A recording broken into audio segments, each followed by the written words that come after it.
আমার পেছনে যেটা দেখতে পাচ্ছেন এটা পৃথিবীর বৃহত্তম এবং কঠিন কারাগার, যার ধারণ ক্ষমতা 40,000। কল্পনাও করতে পারবেন না এখানের বন্দী মানুষরা কতটা বিপজ্জনক। আপনি কতজন মানুষের জীবন নিয়েছেন? কতজন? 5 জন নাকি 10 জন? 50 জনেরও বেশি। MS-13 এবং অন্যান্য গ্যাং, এরা হচ্ছে জানোয়ার, এগুলো মানুষ নয়। সোশিওপ্যাথ, এই ধরনের মানুষ আমাদের এখানে আছে। আমরা সবচেয়ে খারাপ মানুষের মুখোমুখি হব। সিকটে স্বাগতম। এল সালভাদরে নির্মিত পৃথিবীর বৃহত্তম কারাগার, যা নির্মিত হয়েছে পৃথিবীর সবচেয়ে গুরুতর অপরাধীদের বন্দী করতে। যারা এখানে প্রবেশ করে তারা জীবদ্দশায় আর বের হতে পারে না। এখান থেকে বাইরে যাওয়ার কোনো উপায় নেই। তুমি কিভাবে এখান থেকে বের হয়ে আসবে? এই 6 মিলিয়ন মানুষের ছোট দেশে সর্ববৃহৎ কারাগারের প্রয়োজন এই গ্যাংগুলোর জন্য। এক সময় পুরো দেশে আধিপত্য বিস্তার করা এই গ্যাংগুলো 2022-এর মার্চ থেকে নাটকীয় অভিযানের মুখোমুখি হয়। প্রেসিডেন্ট নাইব বুকেলের প্রশাসনের অধীনে মাত্র 16 মাসে 70,000-এরও বেশি মানুষকে গ্রেপ্তার করা হয়, যা দেশের প্রাপ্তবয়স্ক জনসংখ্যার প্রায় 2%। শিকড়ে বাঁধা হাজার হাজার গ্যাং সদস্যকে রাতের আধারে কড়া নিরাপত্তার বলয়ে বাসে করে সিকটে নেওয়া হলো। মাথা নিচু করে একজনের পিছনে অন্যজন বসায় তাদেরকে একটি জটলার মতো দেখাচ্ছিল। চারপাশে অস্ত্রধারী পাহারাদার থাকায় কেউ আদেশ অমান্য করার সাহস করেনি। একদিনের মধ্যেই তাদের জীবন পুরোপুরি পাল্টে গিয়েছে। উত্তর যতই অস্বস্তিকর হোক না কেন, আমি তাকে তার করা সবচেয়ে ভয়ঙ্কর অপরাধগুলো নিয়ে প্রশ্ন করব। 10 মিনিট। 2022 সালে নির্মিত এই বিশাল কারাগারটি 8টি পৃথক মজুল নিয়ে গঠিত, যা 410 একর জমির উপর অবস্থিত। প্রতি জোড়া মজুল 2টি পৃথক 3 মিটার উচ্চ দেয়াল দ্বারা ঘেরা, যার মধ্যে রেজার ওয়ার দেয়া রয়েছে। 9 মিটার উঁচু বিশাল দেয়াল দিয়ে পুরো জায়গাটি ঘেরা, যার উপরে রয়েছে 3 মিটার উঁচু বৈদ্যুতিক তার, যেখানে 15,000 ভোল্ট বিদ্যুৎ বইছে। চারপাশের 19টি ওয়াচ টাওয়ারের মাধ্যমে কোনো কিছু নজর এড়ায় না। এই সম্পূর্ণ ব্যবস্থা শুধু পালানোর রাস্তাকে বন্ধ করে না, বরং পালানোর চিন্তাকেও মুছে দেয়। হ্যালো, আমাদের প্রেসিডেন্সি থেকে অনুমতি আছে। সৈন্যরা আমাদের থামিয়েছে। আশা করি এটাই আমাদের সর্বশেষ চেকপোস্ট। জ্যামারগুলো সিকটের 2 কিলোমিটার এলাকার সমস্ত সিগন্যালগুলো বন্ধ করে দিয়ে সমস্ত যোগাযোগ বিচ্ছিন্ন করেছে। এই এলাকাটি নিরাপত্তা দিতে 600-এরও বেশি সৈনিক এখানে কাজ করছে। আমরা ভিতরে প্রবেশ করার আগে সমস্ত জিনিসপত্র এখানে রেখে যাব। কেবল ক্যামেরা এবং মাইক্রোফোন নিয়ে ভিতরে প্রবেশ করব। আস্তে আস্তে এগিয়ে যান, ক্যামেরার দিকে তাকান। Body scanner.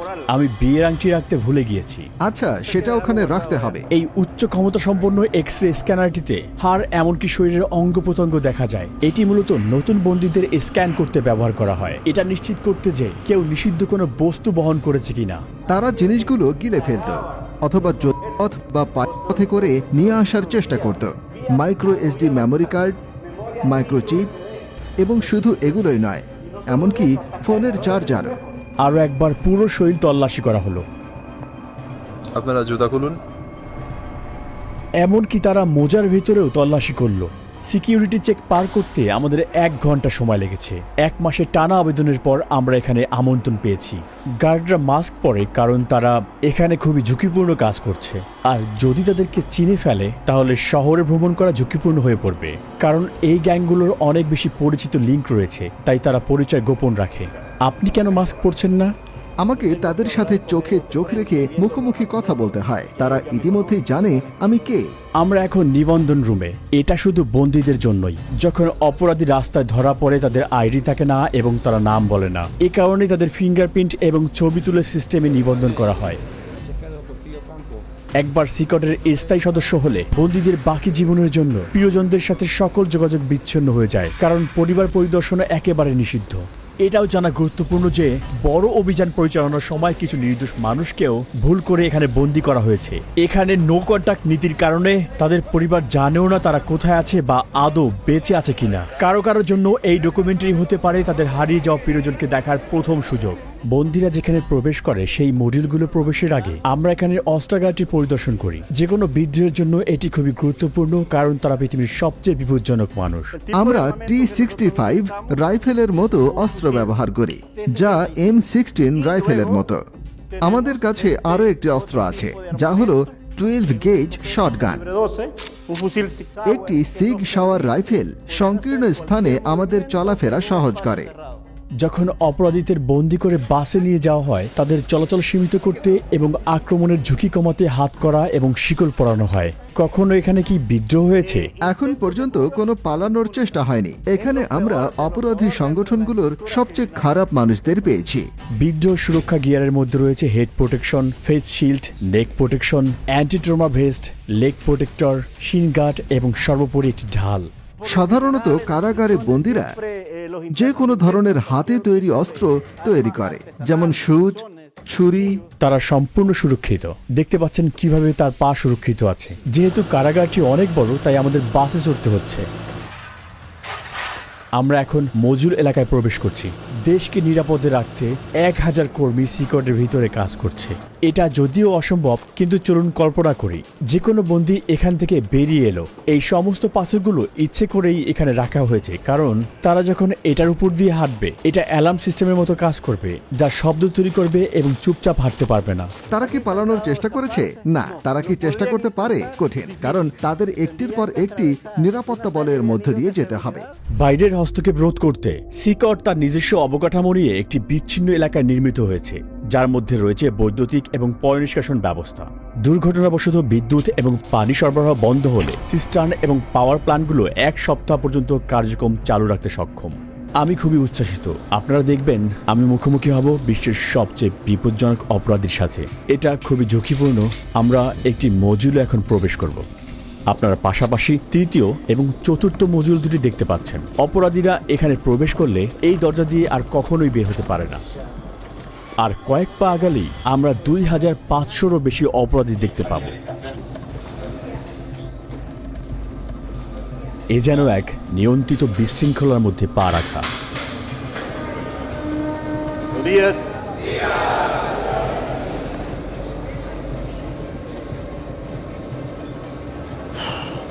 খুবই উত্তেজনাপূর্ণ মুহূর্ত। তাদের চোখ আমার দিকে আর আমার পদক্ষেপ অনুসরণ করছে। তাদের সাথে আমার আই কন্ট্যাক্ট হচ্ছে। তারা সংখ্যায় অনেক বেশি। আমি বাকরুদ্ধ। আমি নিজের অজান্তেই অস্বস্তি অনুভব করছি। অপরাধীরা সবাই সাদা শার্ট, শর্টস আর স্লিপার পরেছে, অন্য কোনো জিনিসপত্র নেই। বেশিরভাগই জীবনের প্রথমার্ধে অর্থাৎ 20 বছর বয়সী, কিন্তু প্রত্যেকেই গুরুতর অপরাধে দণ্ডিত। এমনকি সবচেয়ে কম অপরাধীরও গড়ে প্রমাণিত 20 থেকে 30টি ঘটনা রয়েছে। কিন্তু এখানের কিছু অপরাধী শত শত নিরপরাধ মানুষের জীবন কেড়ে নিয়েছে। আমি বন্দীদের প্রশ্ন করতে পারি? না না না, যদি আপনার কোনো প্রশ্ন থাকে আমি সেগুলোর উত্তর দিতে পারি। আর তারা যদি আমার সাথে কথা বলতে চায় তাহলে আপনি কি করবেন? আমি তাদের এটি করতে দেব না। তারা জানে যে নির্দেশনা মানতে না পারার জন্য পরবর্তীতে শাস্তি হতে পারে।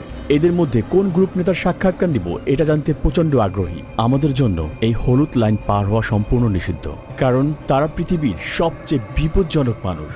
আমাদের মাঝে যদি রেলিং না থাকতো সবাই জানে এখন কি ঘটতে পারত। মেগা কারাগারের 8টি মডিউলের প্রতিটি 32টি সেল নিয়ে গঠিত। প্রতিটি সেলে প্রায় 80 জন বন্দী থাকে, তবে এই সংখ্যা 150 পর্যন্ত পৌঁছাতে পারে। সম্পূর্ণ ধারণ ক্ষমতা পূর্ণ না হওয়া সত্ত্বেও বর্তমানে প্রতিটি বন্দীর জন্য মাত্র 0.5 বর্গমিটার স্থান বরাদ্দ রয়েছে। এখানে নেই পর্যাপ্ত আলো বাতাসের ব্যবস্থা, নেই আঙিনায় হাঁটার অনুমতি। এখানে থাকা প্রতিটি অপরাধীকে এতটাই দীর্ঘায়িত এবং কঠিন শাস্তি দেওয়া হয়েছে যা আপনি আপনার জীবনেও ভাবতে পারবেন না। এই সমস্ত বন্দীরা কখনোই বের হতে পারবে না। তারা কখনোই সূর্যের আলো দেখতে পাবে না। একমাত্র এখানে আসার বা এখান থেকে বের হওয়ার অনুমতি রয়েছে কেবল এখানকার কর্মীদের এবং আমাদের মতো মিডিয়াদের। কখনোই এই বিল্ডিং থেকে বের হতে পারবে না। আপনি যদি তাদের চেহারার দিকে তাকান তাদের আত্মায় শূন্যতা দেখবেন। ভবিষ্যৎ নিয়ে তাদের কোনো আশা নেই। তাদের দেখতে মনে হয় রোবটিক। তাদের জীবন পুরো একঘেয়েমি। এই খোলা জায়গাটি তাদের টয়লেটের জন্য। তাদের মাত্র 2টি টয়লেট রয়েছে 80 জন বন্দীর জন্য। এটা আসলে খুবই লজ্জাজনক। এর মাধ্যমে এই পুরো বন্দীদের আত্মবিশ্বাস আসলে ভেঙে যায়। এই একই জায়গায় যেখানে তারা টয়লেট করে সেই একই জায়গায় তারা গোসলও করে। নিজেদের পরিষ্কার করতে তারা প্লাস্টিকের ডিপার এবং একটি শেয়ার করা বেসিন ব্যবহার করে।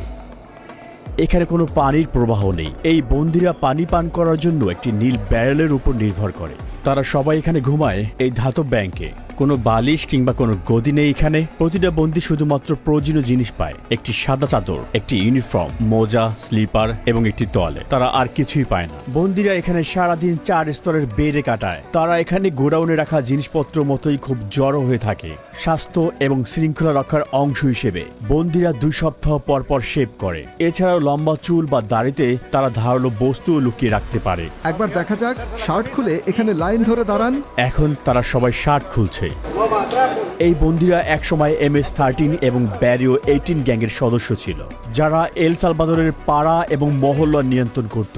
এছাড়াও এই গ্যাংগুলো স্থানীয়দের কাছ থেকে টাকা ছিনতাই করত এবং ভোগান্তি দিত। তাহলে এখানে ব্যারিও 18 এবং MS-13 গ্যাংয়ের সদস্যরা একসঙ্গেই রয়েছে। হ্যাঁ, ঠিক এমনই। পুরো মডিউল একই রকম। তারা সবাই এমনভাবেই জীবনযাপন করে। বাইরে একে অন্যের এলাকায় প্রবেশ মানে মৃত্যুর কারণ, কিন্তু এখানে তারা শেষ নিঃশ্বাস পর্যন্ত একে অপরের পাশেই থাকবে। এখানে তারা কিভাবে আছে একে অন্যকে আক্রমণ না করে? এখানে তাদের একসাথে থাকতে শিখতে হয়। এখানে তারা কারাগারে আছে, রাস্তায় নয়। অধিকাংশ বন্দীর পুরো শরীর জুড়ে ট্যাটু থাকে, এমনকি তাদের মুখেও, যা তাদের অনুগত্যের পরিমাণ প্রকাশ করে। MS-13 গ্যাংদের ট্যাটুতে সাধারণত অক্ষর দিয়ে লেখা অথবা 13 লেখা থাকে। অন্য গ্যাংয়ের সদস্যরা 18 বা 666 এরকম চিহ্ন ব্যবহার করে, যার যোগফল 18 এবং যা শয়তানের প্রতীক হিসেবে ধরা হয়। অথবা তারা রোমান সংখ্যাও ব্যবহার করে। কারো মুখে গ্যাংয়ের ট্যাটু থাকলে তা স্পষ্ট নির্দেশ করে যে সে সংগঠনের সবচেয়ে নির্দয় এবং নেতৃস্থানীয় সদস্য। এমন একজন মানুষের সঙ্গে রাস্তায় দেখা হওয়া মানে সাক্ষাৎ মৃত্যুর চোখে চোখ রাখার সমান। মাকড়সা জালের ট্যাটুর অর্থ হচ্ছে আইন ব্যবস্থার জালে আটকে পড়া আর দীর্ঘ কারাদণ্ড ভোগ করা। ডেভিল হর্নস ট্যাটু একটি অন্ধকারের প্রতীক, যা নির্দেশ করে যে এই ব্যক্তিরা হচ্ছে শয়তানের পূজারী। কিছু লোক দাবি করে তারা শয়তানের আদেশে এই কাজগুলো করেছে। একটি টিয়ারড্রপ ট্যাটু নির্দেশ করে যে সেই ব্যক্তি কোনো মানুষের জীবন নাশ করেছে। চোখের ফোঁটার সংখ্যা বোঝায় কতগুলো জীবন তারা কেড়ে নিয়েছে। যদি 3টি টিয়ারড্রপ থাকে, এর মানে এই ট্যাটুর মালিক এতগুলো জীবন কেড়ে নিয়েছে যার হিসেব নেই। লাফ নাও ক্রাই লেটার, এই মাস্ক বা ক্লাউন ট্যাটুগুলোর একটা স্পষ্ট বার্তা হচ্ছে কঠিন সময়ে তুমি শক্ত থাকো, আর পরিণতি পরে ভুগবে। এখানের সমস্ত মানুষ কি সত্যি খারাপ? এরা একদম অন্য লেভেলের হাই প্রোফাইল ক্রিমিনাল, যারা কখনো তাদের মনোভাব পরিবর্তন করবে না। উপরে তাকালে দেখবেন সেখানে ক্যাটওয়ে এরিয়া রয়েছে। নিরাপত্তা কর্মীরা উঁচু জায়গা থেকে নিয়মিত বন্দীদের উপর নজর রাখছে। এখানে সন্দেহজনক কিছু ঘটলে তারা তৎক্ষণাৎ হস্তক্ষেপ করবে। চারপাশের প্রতিটি কোণায় থাকা ক্যামেরার মাধ্যমে তারা 24 ঘন্টা এই এলাকায় নজরদারি রাখে, যাতে কোনো কিছু নজর না এড়ায়। নজরদারির জন্য মডিউলগুলো দিন রাত ব্যাপী আলোকিত রাখা হয়। সূর্যাস্তের পরেও আলো জ্বলতে থাকে। তারা সবসময় নজরদারির মধ্যে থাকে। আমার মনে হয় এটি অন্যতম কঠিন একটি ব্যাপার। আর তারা যখন ঘুমাতে যায় তখন তাওয়াল ব্যবহার করে চোখ ঢাকতে, যাতে চোখে আলো না পড়ে। এখানে তারা বন্দীদেরকে বাইবেল থেকে কিছু গুরুত্বপূর্ণ পাঠ শেখাচ্ছে। এখানে তাদের শারীরিক ব্যায়াম হচ্ছে, আর ওখানে তাদের ট্রেইনার। বন্দীদের সেল থেকে বাইরে যাওয়ার এটাই তাদের একমাত্র সময়। অস্ত্রধারী পাহারাদারদের নজরদারিতে এই কার্যক্রমগুলো প্রতি সপ্তাহে মোট 1 ঘন্টা চলে।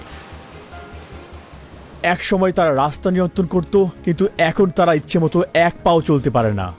এটা একটা রোটেটিং শিডিউল, জায়গা কম, তাই সবাই একসাথে একই দিনে বাইরে যেতে পারে না। বন্দীরা যখন এইসব অ্যাক্টিভিটিতে সেলের বাইরে থাকে, তখন কি কোনো বিশৃঙ্খল ঘটনা ঘটেছে? এমন কিছুই হয়নি। যখন আমরা সেলের ভিতরে ক্যামেরা ফোকাস করি, প্রায় দেখি একজন বন্দী আস্তে আস্তে কথা বলছে। সেলের ভিতর থেকেও গ্যাং সদস্যরা বাইরে তথ্য পাঠানোর চেষ্টা করে, আর তাই আমরা তার মুখের ভঙ্গি সেন্সর করে বার্তা ব্লক করে দিয়েছি। কড়া ব্যবস্থা নেওয়ার পরও গ্যাংগুলো এখনো বাইরে শক্তিশালী। গুজব আছে তারা নিরীহ মানুষের উপর প্রতিশোধ নেওয়ার পরিকল্পনা করছে, কিন্তু তার পাল্টা হিসেবে কর্তৃপক্ষ তাদের বন্দী সদস্যের উপর আরো কঠিন পদক্ষেপ নেওয়ার হুমকি দিয়েছে। যদি ওরা এমন কিছু করে, তাহলে কারাগারে একবেলা খাবারও পাবে না। সৃষ্টিকর্তার কসম, তাদের খাওয়ানোর জন্য একটি চালের দানাও থাকবে না। আর দেখি কিভাবে তারা কতদিন টেকে। এখানে তাদের 3 বেলা খাবার দেওয়া হয়, ব্রেকফাস্ট, লাঞ্চ আর ডিনার। ব্রেকফাস্টে সাধারণত মটরশুঁটি আর ভাত থাকে, আর ডিনারও প্রায় একই রকম। দুপুরে সাদা ভাত আর পাস্তা দেওয়া হয়। একমাত্র যা পরিবর্তন হয় সেটা হলো পানীয়। চিকেন বা মাংসের মতো কোনো পুষ্টিকর খাবার তালিকায় নেই। এটা দুপুরের খাবার। আজ ভাত, পাস্তা আর 2টা টর্টিলা দেওয়া হয়েছে। খাবারের মেনু কি পরিবর্তন করা হয়? না, প্রতিদিন একই। হ্যাঁ, সবসময় একই থাকে। ফ্রেশমেন্ট। এটা মিষ্টি পানীয়। আমি নিজেই এটা খেয়ে একটু স্বাদ নিয়ে দেখব। বন্দীদেরকে হাত দিয়ে এগুলো খেতে হয় এবং প্লেটগুলোকে ভালোভাবে পরিষ্কার করতে হয়। পর্যাপ্ত প্রোটিনের অভাবে অনেক অপরাধীরাই এখানে পুষ্টিহীনতায় ভুগছে। বন্দির সাথে সাক্ষাৎকার নেওয়ার আগে আমি আপনাদেরকে একটি জায়গা দেখাতে চাই, যা অন্যতম কঠিন একটি জায়গা। আমরা এখন আছি আইসোলেশন সেলের এলাকায়। যখন বন্দীরা আইন ভাঙে তাদেরকে এই আইসোলেশন সেলে পাঠানো হয়। আইন অনুযায়ী আমি তাদের 15 দিনের জন্য সেলে বন্ধ রাখতে পারি। সেলের দরজা সিল করা থাকে। এই গ্রিডের মাধ্যমে আমি তাদের দেখতে পারি এবং জানতেও পারি ভেতরে কে আছে। এখানে খাবার দেওয়া হয়, আর দরজা খুলে কোনো কার্যক্রমে নেওয়ার আগে এই জায়গাটাতেই তাদেরকে আমরা হাত করা পরাই। আইসোলেশন সেলে স্বাগতম। যদি কোনো বন্দী অশোভন আচরণ করে তাহলে তাকে এখানে পাঠানো হয়। সে কখনোই জানবে না সময় সম্পর্কে বা কতদিন তাকে এখানে থাকতে হবে। কয়েকদিন বা কয়েক সপ্তাহ পর্যন্ত সে এই কংক্রিটের বিছানায় ঘুমাবে, আর সেই অপরাধী বিচ্ছিন্ন হয়ে পড়বে পুরো পৃথিবী থেকে। এটার ভিতরে তাদের পানি সরবরাহ করা হয়। এখানে একটি পানির বেসিন রয়েছে। তারা এখান থেকে পানি নেয় আর তারা ঠিক এখানে প্রস্রাব করে। পানি খাওয়ার বেসিন এবং টয়লেট পাশাপাশি অবস্থিত। এই টয়লেটটি দেখে মনে হচ্ছে এটি খুব সদ্যই ব্যবহার করা হয়েছে, আর তাই এটি এখনো নোংরা হয়ে আছে। এখানের একমাত্র আলোর উৎস হচ্ছে এই ছোট্ট ছিদ্র, যা দিয়ে খুবই সামান্য পরিমাণ সূর্যের আলো আসে, এবং এটি বাতাসেরও একমাত্র উৎস। আপনার মতে এই আইসোলেশন রুমের সবচেয়ে কঠিন বিষয় কোনটি? ভিতরে আপনি নিজের হাতও দেখতে পারবেন না, তাই যখন কাউকে আইসোলেট করা হয় তার জন্য কিছু একটা থাকা প্রয়োজন, একটা বই অথবা কিছু একটা, যাতে তার মন শান্ত থাকে। কিন্তু এখানে তাদের সেরকম কিছুই নেই। যতই কঠিন অপরাধী হোক না কেন, এই ধরনের আইসোলেশন তাদের মানসিকভাবে ভেঙে ফেলে। এটা এখানকার অপরাধীদের জন্য জরুরি, যারা একসময় সৃষ্টিকর্তার মতো নির্ধারণ করত কে বাঁচবে আর কে মরবে। তারা ক্ষমা চাইতে পারে, আর সৃষ্টিকর্তা তাদের ক্ষমা করুক। কিন্তু এখানে ভিকটিমদের প্রতি ন্যায় বিচার নিশ্চিত করা আবশ্যক, আর এটা তাদের সর্বনিম্ন প্রাপ্য। এখন আমরা সাইকো নামের একজন কয়েদির সাক্ষাৎ নিব। তার অপরাধের ইতিহাস 34 বছরেরও বেশি, আর গত 25 বছর ধরে সে একটা বড় সংগঠনের নেতৃত্ব পর্যায়ের সদস্য। 10 মিনিট। এমনকি এই বন্দির চারপাশে নিরাপত্তা দিতে 10 জন গার্ডও পর্যাপ্ত নয়। মাস্ক খুলুন। আপনার নাম কি? আমার নাম মার্ভিন এর্নেস্টো। আপনার বয়স কত? 41 বছর। 41-এর মতো দেখাচ্ছে না, মনে হচ্ছে 35 বছর বয়স। এটা শুনে ভালো লাগলো, কারণ আমি মনে করি আমার বয়স বেড়ে গেছে। আপনার ট্যাটু দেখতে পারি?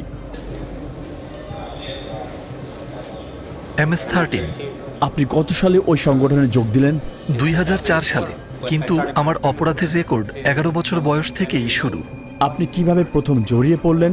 যখন কোনো ছেলের শুধুমাত্র তার মা থাকে আর সেই মা কাজেই ব্যস্ত থাকে, তখন সেই ছেলে রাস্তায় বেরিয়ে আসে সাহায্যের জন্য কিছু খোঁজে। আমি ভাবলাম আমার মা গরিব, আমার জুতোর দরকার, কাপড় চাই, আর শুরু করলাম চুরি। তারপর বাবার মতো কাউকে খুঁজে ফিরি, কারণ আমি বাবাহীন ছিলাম, তাই গ্যাংয়ের দিকে আকৃষ্ট হলাম। একসময় একটা খুন করলাম, আর তারপর এল সালভাদর চলে এলাম জীবন পাল্টানোর জন্য। কিন্তু এখানে আরো গ্যাং ছিল, আবার একই কাজ করতে শুরু করলাম। তারপর শেষমেশ জেলে ঢুকলাম। আমি সবসময় সেই ধরনের মানুষ ছিলাম যারা কোনো কিছু মনস্থির করলে সেটাই অর্জন করতে চায়, আর আমি এখানে এসে সবকিছুই অর্জন করেছি। কিন্তু এখন আমি এখানে আছি। এভাবেই শয়তান মানুষকে পরিশোধ করে। আচ্ছা, এটা কি সত্যি এই অপরাধ সংগঠনে যোগ দিতে হলে কাউকে হত্যা করতে হয়? হ্যাঁ। আপনি কাকে হত্যা করেছেন? সেটা কি আপনার আত্মীয়? আমি সত্যিই মনে করতে পারি না কতজনকে হত্যা করেছি, কিন্তু হ্যাঁ, কারণ গ্যাংয়ের জন্য এলাকা থাকা প্রয়োজন। আমি আমার মা, বাবা, ছেলে সবকিছুই হারিয়েছি এই গ্যাংয়ের কারণে। আমি যদি USA তে থাকতাম তাহলে পরিবার নিয়ে সুন্দর জীবন কাটাতে পারতাম, কিন্তু আমরা ভুল সিদ্ধান্ত নিয়েছিলাম, যার ফল ভোগ করছি। এই জন্য আমি যুবকদের বলি, স্কুলে যাও, তোমার মা বাবার কথা শোনো, সেই মতো চলো। আমরা যেভাবে এখানে বেঁচে আছি সেরকম জীবন বানিও না, এর থেকে বের হওয়ার কোনো পথ নেই। আপনি কতজনের জীবন নিয়েছেন? 5 জন, 10 জন, কতজন? না, জেলের পরে আমি যা করেছি সে সম্পর্কে যদি আপনি কথা বলেন তাহলে হয়তো 50 জনের কিছু বেশি হবে। কখনো কখনো এটা করতে হতো। আপনি কিভাবে এত ঠান্ডা মস্তিষ্কের এবং নির্মম হয়ে উঠলেন? আমি আসলে এই প্রশ্নের উত্তর জানি না। পরিবারের সদস্যদের সাথে সারা জীবন দেখা না হওয়ার বিষয়টি আপনি কিভাবে অনুভব করেন? আমার খারাপ লাগে, কারণ আমি শেষবার আমার ছেলেকে দেখেছিলাম যখন সে 5 বছর ছিল, আর এখন সে 21। আমি তাকে দেখতে চাই, আমি তাকে বলতে চাই, এই তোমার বাবা যা করেছে সেটা তুমি করো না।